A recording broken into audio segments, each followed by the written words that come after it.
E para a prece inicial, nós convidamos a Sandra.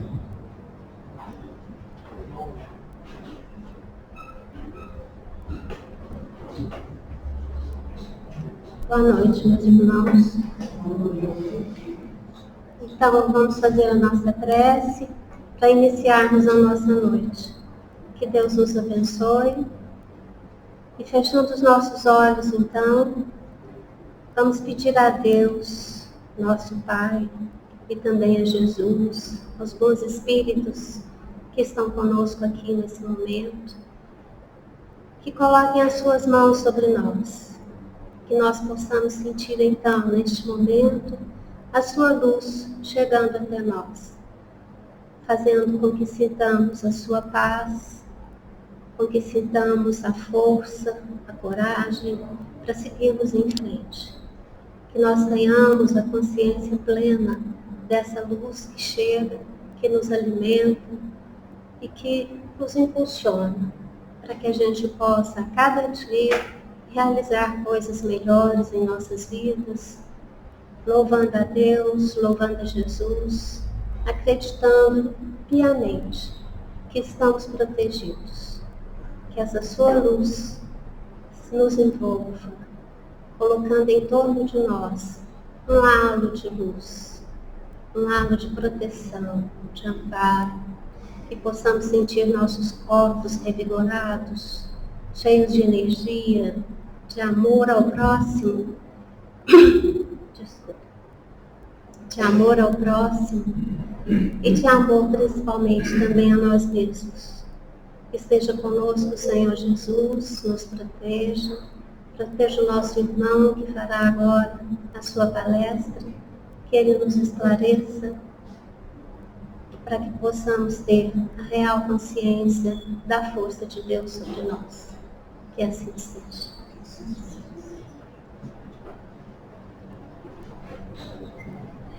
Saudamos também os nossos irmãos que estão conectados através do canal do YouTube, Centro Espírita Semeador. Que Jesus os abençoe hoje e sempre. Meus irmãos, passando para o tema da palestra da noite de hoje, nós convidamos o nosso irmão palestrante da casa, o Edson Alves, com o tema A Venda do Orgulho que nos cega. Será que ainda temos esse orgulho arraigado em nós? Com certeza, né? Então vamos ouvir e entender a explanação trazida pelo Edson Alves. Edson, Jesus te abençoe.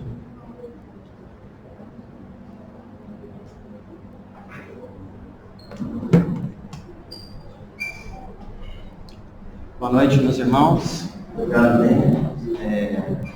Agradecer a vocês pela presença. Mais do que...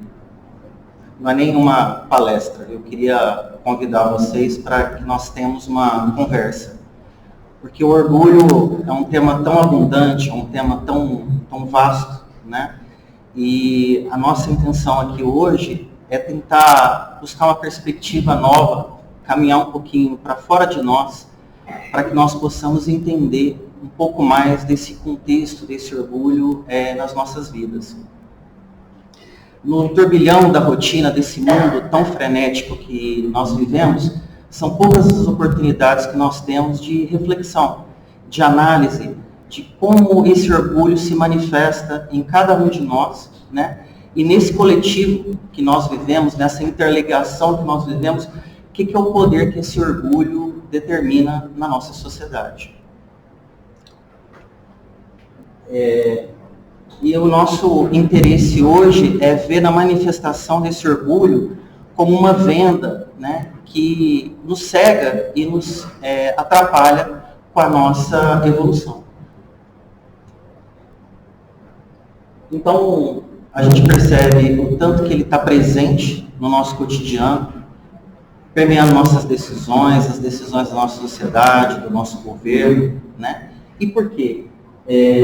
Da onde que ele vem? Será que a gente percebe nesse automatismo que a gente vive o papel que esse orgulho está determinando em nossas vidas? E quando a gente fala nesse conceito de vida, como já foi discutido várias vezes nessa casa, né? Nós, mais do que aqui encarnados, nós somos espíritos tendo uma experiência encarnada, né? E não aqui meramente tendo ou buscando uma vivência... Ah, não chegar no som aí, não? Está falhando. Ah, está falhando?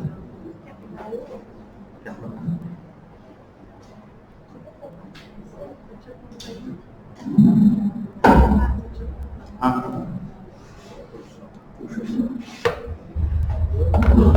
Melhorou?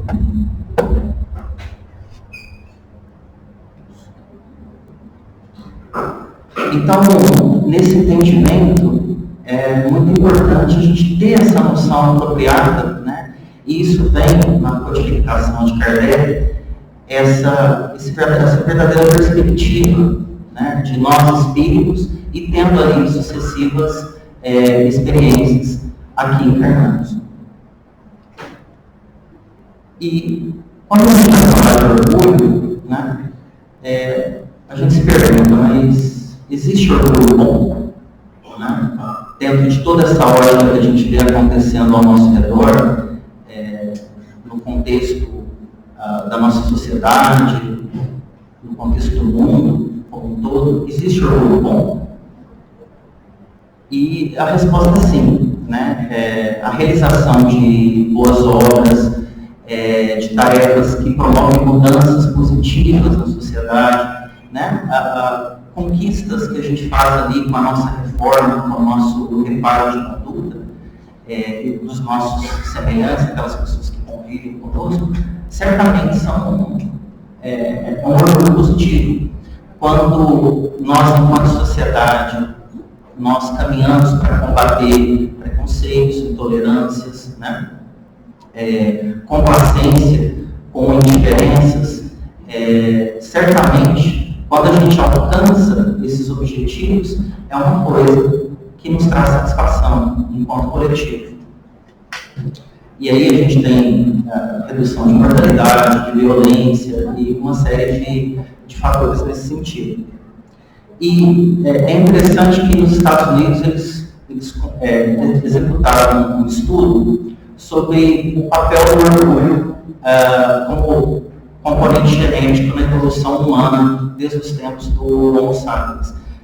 E eles notaram as pesquisas, e eles fizeram uma pesquisa em sociedades primitivas ao redor do mundo, e eles notaram que aqueles indivíduos que manifestavam um enfoque muito grande de si próprio, e não nas tarefas ali que pertenciam ao coletivo, daquele grupo que elas estavam inseridas, eles eram relativamente isolados desse grupo.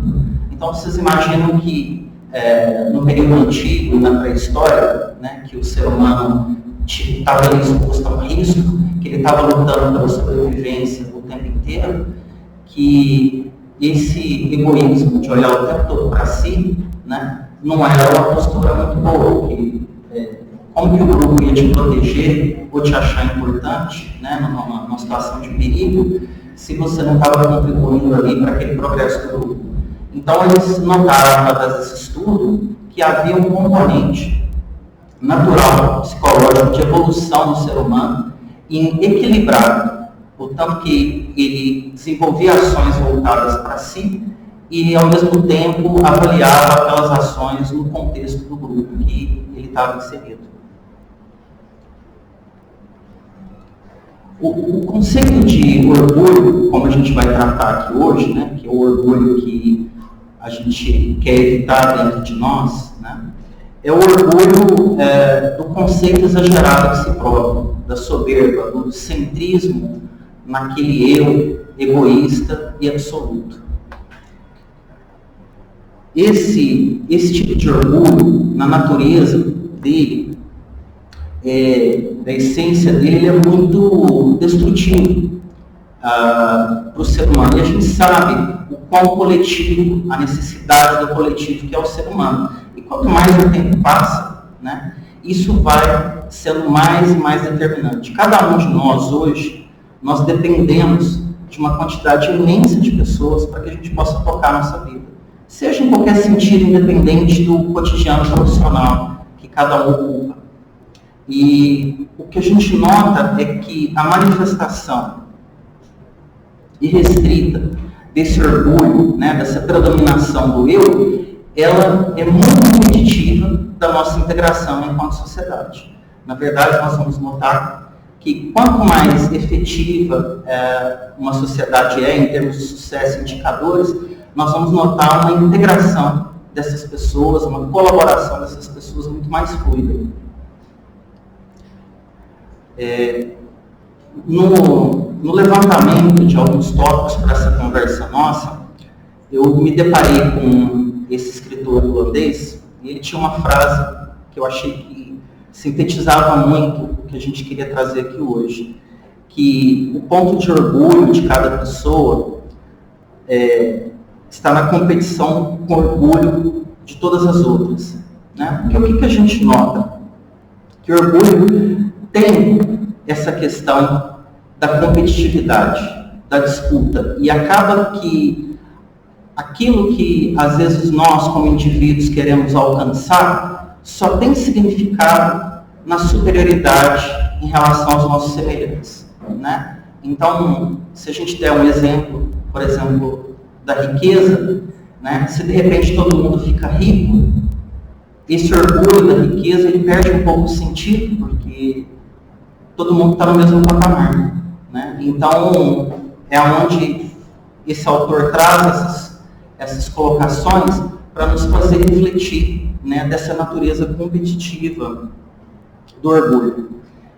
E é justamente nesse disfarce dessa natureza competitiva que começa a armadilha, que a gente começa a ser envolvido nessa dinâmica do orgulho, porque a gente não percebe no dia a dia, a gente vai se deixando levar por esse fluxo de competir, de conquistar, e quando a gente menos nota, a gente já está parte e acha que isso é uma rotina normal do nosso dia a dia. Mesmo que para aquela pessoa que está do lado, aquilo não tem tanto sentido e não tem tanta importância como tem para nós.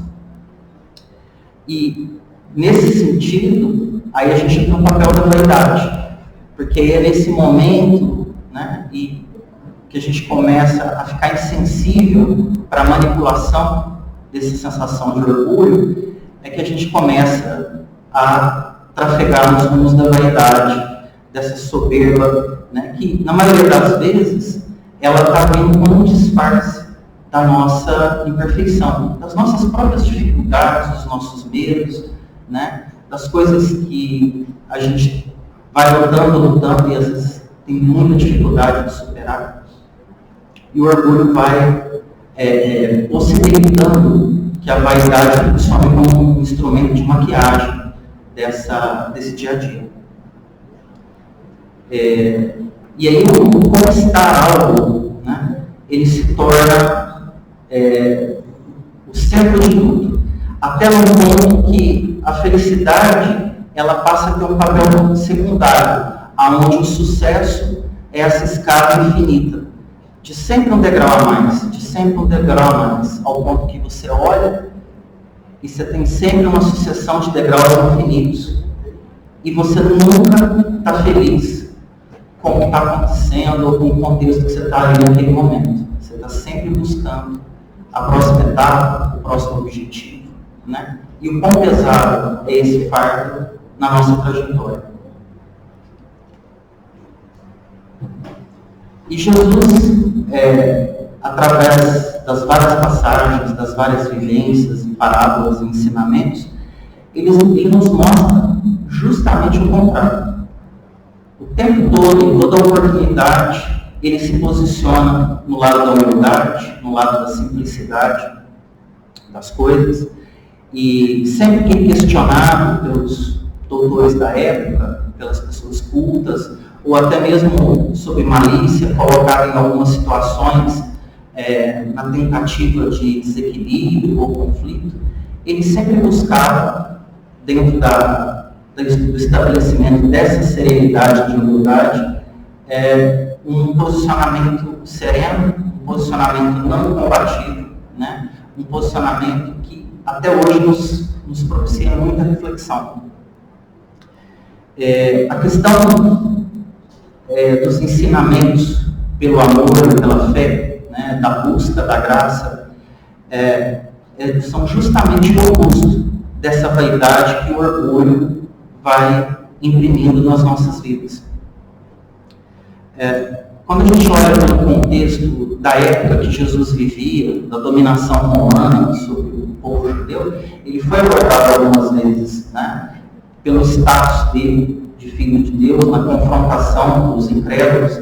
Ele foi abordado e confrontado desse posicionamento. E sempre ele fazia essa abstração, essa separação entre a construção do mundo interior no coração de cada um, da reforma moral, versus o acúmulo de poder, a supremacia sobre os demais. E quando questionado sobre o Império Romano, por exemplo, ele tentava explicar para os seus discípulos, para as pessoas que o circulavam, de que o reino dele não era desse mundo. E que aquelas coisas efêmeras e materiais, que ali naquele contexto pareciam tão importantes, seriam passageiros, como foram.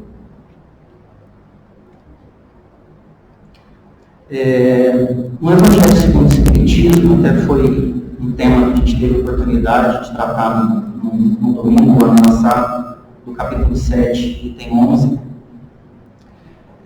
O Espírito de Lacordaire, numa codificação para Kardec, aborda justamente essas questões do orgulho e do obstáculo que esse orgulho traz para a nossa evolução. Nesse item, o Espírito nos ensina que o foco, a autoconsideração, né, aquele conceito de superioridade que se coloca, se torna um obstáculo muito grande para a gente buscar as coisas de Deus. E Jesus, quando ele fala das crianças, né, ele fala muito dessa simplicidade. Ele fala muito de que o mundo, né, e Jesus, ele era muito poderoso nas comparações, né, quando ele fala que era mais fácil um camelo passar por uma agulha, que o rico entrar no reino dos céus. Ele fala até de uma forma bem sólida, que chama a atenção, exagerada, justamente porque ele quer causar essa reavaliação sobre nós, de que essa sensação de superioridade nos atrapalha e nos causa esse obstáculo, essa barreira, né, para a gente se conectar com as coisas que realmente importam. E tem uma afirmação que tem uma ressonância muito boa com o que a gente está discutindo aqui, onde ele fala que será maior no reino dos céus quem se humilhar e se fizer pequeno, como uma criança. Quer dizer, quem não tiver nenhuma pretensão de superioridade ou de infalibilidade. E a gente sabe, né, quando a gente faz essa reflexão, que o orgulho nos conduz justamente para o contrário, né, aonde com a vaidade a gente quer ali ocultar as nossas dificuldades, as nossas falhas, né, e o orgulho vem ali naquela autoafirmação de que a gente é superior, de que a gente merece mais, de que a gente deve ter mais, né? E quando a gente contextualiza essa manifestação de orgulho individual e a gente vive num coletivo, obviamente que isso toma uma outra proporção. E a razão pela qual eu gostaria de conversar um pouco com vocês sobre isso é porque quando a gente dá esse passo para fora de si, né, e tenta ter uma visão mais ampla, uma outra perspectiva desse coletivo que a gente forma, às vezes pode ficar um pouco mais fácil da gente entender o nosso próprio orgulho. Então, quando a gente olha para a humanidade, né, nossa espécie está aqui há 300 mil anos. E a gente começou a praticar agricultura e se organizar um pouquinho mais há 15 mil anos. Até então, nesse período de 300 mil a 15 mil anos, a gente coletava, caçava, né? Não vivia muito diferente de tribo que hoje está primitiva e isolada do mundo. E a civilização, né? Os primeiros registros de civilização foram há uns 5 mil anos atrás. Então, quando a gente compara esse tempo de civilização com o tempo total de espécie, é relativamente pequeno, né? Mas, apesar disso, o que a humanidade andou nesse período de 5 mil anos, do ponto de vista do orgulho, foi bastante coisa. Porque nesse período a gente teve nada menos do que 45 grandes impérios. Tivemos muitos impérios, mas 45 que são considerados grandes impérios. Impérios que foram erguidos, né, e tinham um princípio, e só aquele princípio, que era existir indefinidamente. Só que a gente sabe que não é bem assim, né? Quando a gente olha, não sei se está todo mundo conseguindo ver aí de fundo, porque o slide está, mas apesar de terem impérios muito vastos, com poder de guerra, de conquista muito grande, poder de dominação, alguns impérios com séculos de duração, o que a gente nota em comum em todos eles? Que eles tiveram o seu surgimento, o seu ápice, né, o seu auge e o seu declínio. Todos eles, sem exceção. Né? Alguns, inclusive, surgiram porque justamente eles terminaram com o Império anterior. Né? E o que isso nos ensina? Da efemeridade das coisas materiais. Porque o reino que Jesus começou a construir 2000 anos atrás, que não era desse mundo, hoje ele toca 2,3 bilhões de pessoas. Nós estamos aqui hoje todos por causa desse reino, desses ensinamentos. Né? E, apesar de todos aqueles ali terem deixado alguma forma de influência ou legado na nossa sociedade, eles não estão aqui mais. Né? Então, isso nos ensina uma coisa. E nesse tempo todo é notório o progresso intelectual, né? Principalmente nos últimos 300 anos, 200 anos que a humanidade teve. Tudo que a gente está mostrando aqui, a gente vai aparecer aí já, são tecnologias que estão aí já acontecendo na nossa sociedade, dentro de biomedicina, da própria medicina, da tecnologia, da informação, da concepção de inteligência artificial nos meios de transporte, na forma de geração de energia, e até mesmo exploração espacial. O progresso vamos dizer assim, ele é muito grande. Né? É uma maravilha, principalmente nesses últimos 18 anos, da gente mensurar que quem nasceu nos últimos 50, 60, 70 anos, da década de que nasceu para hoje, vai uma discrepância muito grande. E quando a gente vai para a antiguidade e olha períodos de 200, 300, nós não vamos notar muita diferença tecnológica nessa separação de séculos. E então isso dá para nós um indício de tanto que o nosso progresso intelectual e a tecnologia está num estágio avançado. Porém, né, na codificação, a gente vê isso na obra de Kardec, em vários ensinamentos, em várias instruções dos Espíritos. Esse progresso intelectual está sendo acompanhado do progresso moral. Então, a gente não precisa ir muito longe, né? Isso é uma cena no continente africano, mas nós temos essa cenário no Brasil, nós temos esse cenário em Uberlândia, e nós temos esse cenário em vários lugares do mundo que a gente não espera. Né? Nesse momento, nesse exato momento, na França, na cidade de Calais, na travessia do Canal da Manche para a Inglaterra, nós temos cerca de 1.400 refugiados em condições não melhores que essas aí, tentando esperar uma oportunidade para cruzar para a Inglaterra ilegalmente. E é um problema social que perdura por anos. Tem gente lá refugiada, tem gente que tem mulher, tem criança, é uma situação. E aqui em Uberlândia, semana passada, nós tínhamos uma reportagem aí, um levantamento, nós estamos com 1.400 moradores de rua. Né? É um problema que está cada vez mais aumentando nas cidades brasileiras. Hoje, no país rico como o Reino Unido, existem 227 mil moradores de rua.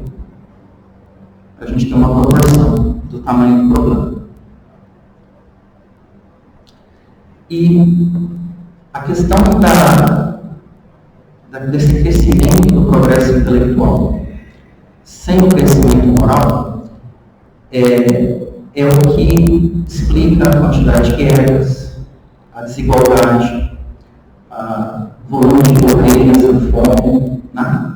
Eu trouxe alguns números para vocês, para a gente ter uma dimensão do problema, porque, principalmente nesse âmbito de guerras, né? Na Segunda Guerra Mundial, por exemplo, a Alemanha, apesar de ser um país que, para a época, era um país intelectualmente desenvolvido, foi complacente com um regime que matou milhões e milhões de pessoas de uma forma muito cruel. Então, é onde a gente consegue perceber claramente a disparidade entre esse avanço tecnológico e o progresso moral de fazer essa reflexão.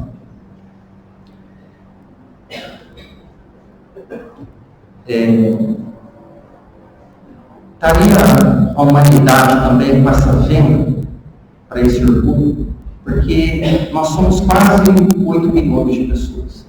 Né? E nós temos aí quase 10% disso abaixo da linha da pobreza. O que é isso? Isso são pessoas que sobrevivem com menos de R$10 por dia. Né? E gente até com menos que isso. Vamos dizer assim, R$10 a dia é a linha. Né? Então, ou seja, nós estamos falando de mais de 700 milhões de pessoas que vivem nessas condições. No mundo, estimativa de 150 milhões de moradores de rua e de 82 milhões de refugiados. A gente olha para o conflito, por exemplo, da Síria e o que esse conflito ocasionou no deslocamento de refugiados, em famílias, em crianças órfãs, né, em famílias destruídas. A própria situação sempre constante na África.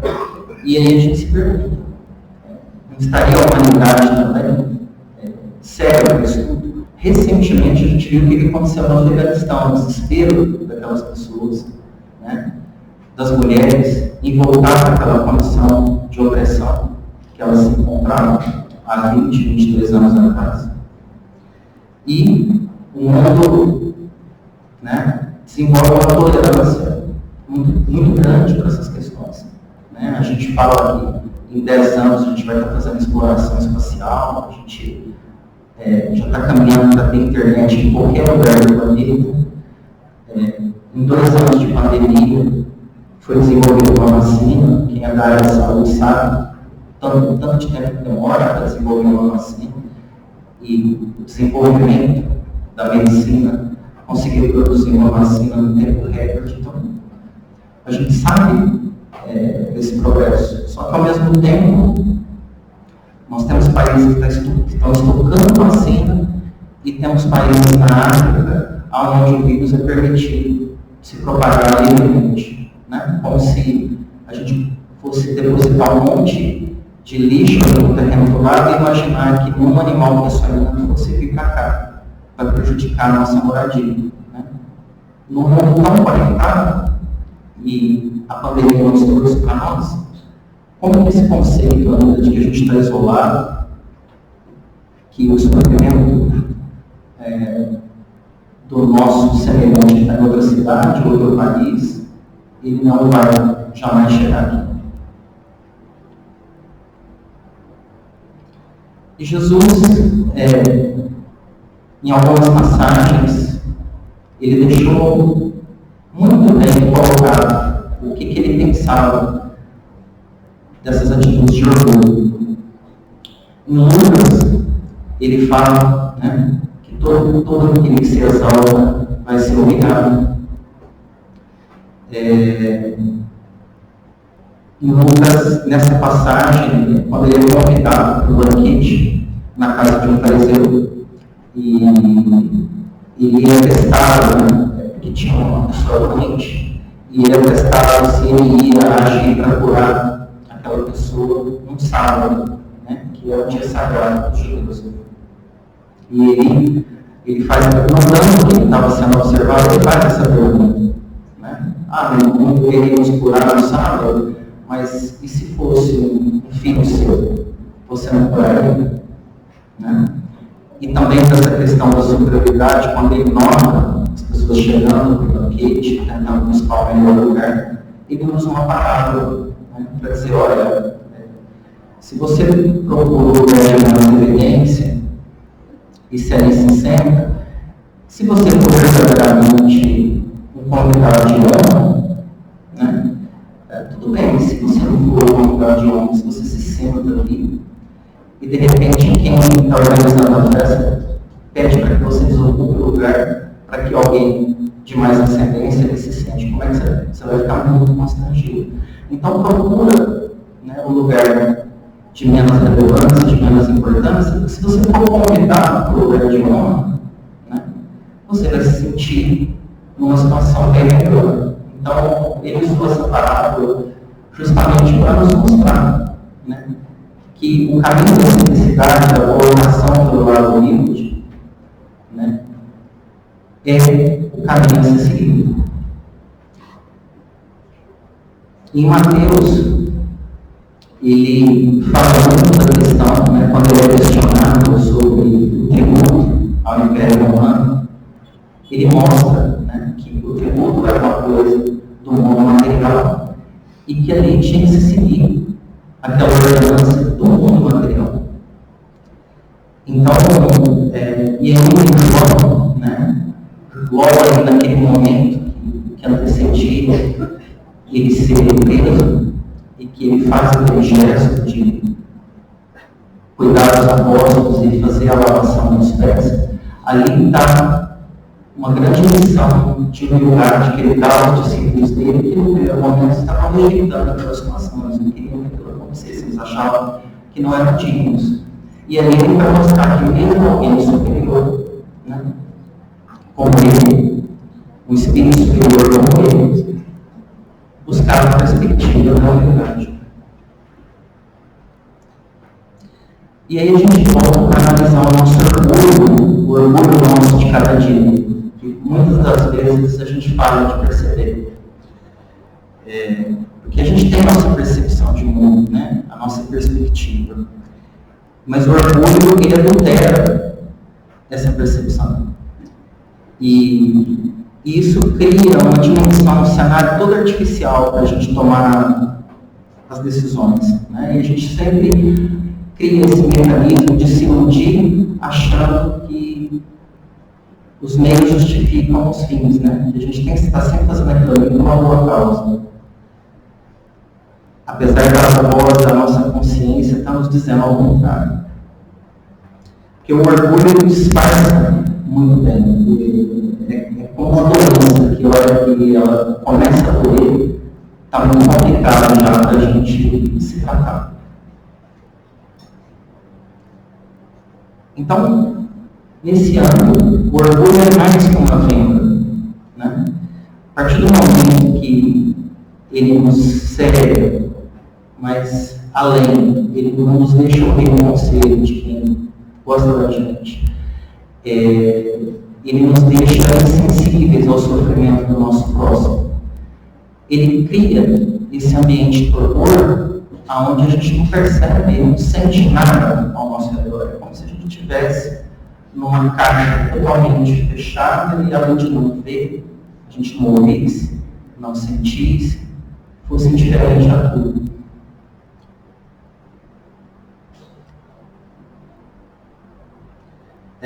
No livro dos Espíritos, nós temos duas questões, a questão de 783, que ela fala que o progresso regular é lento, mas ele acontece, né?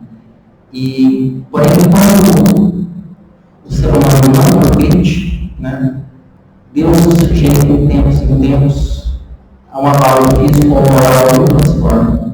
Né? O que nos transforma mais do que as dificuldades? Se a gente fazer um retrospecto das nossas vidas, né?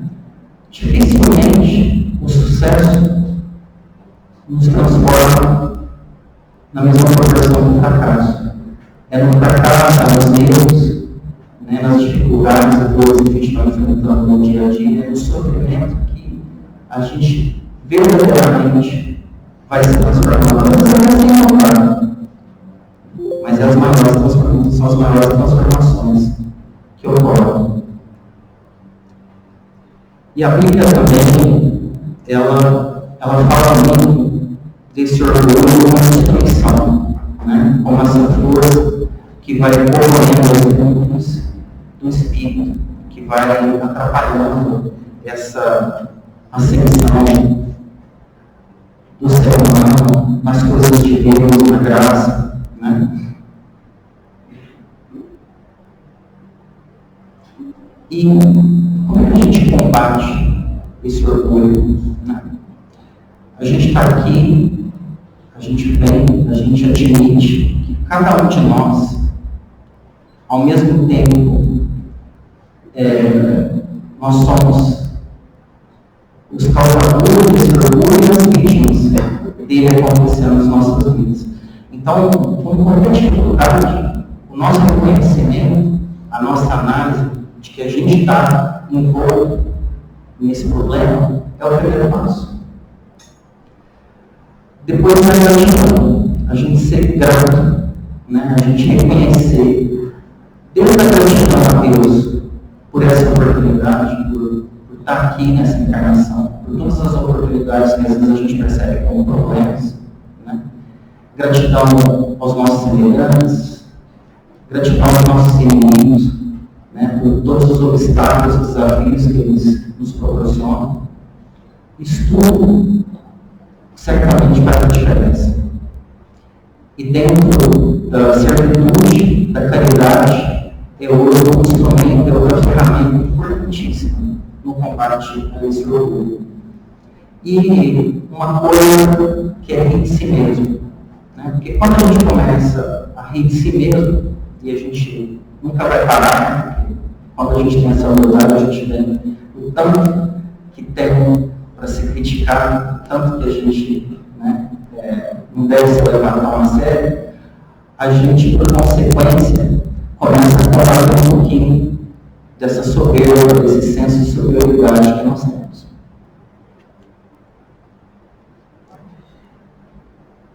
E aí a gente começa a perceber, né, quantas situações a gente poderia ter vencido de forma mais amena, se a gente tivesse tido um pouco mais de calma na condução daquelas situações.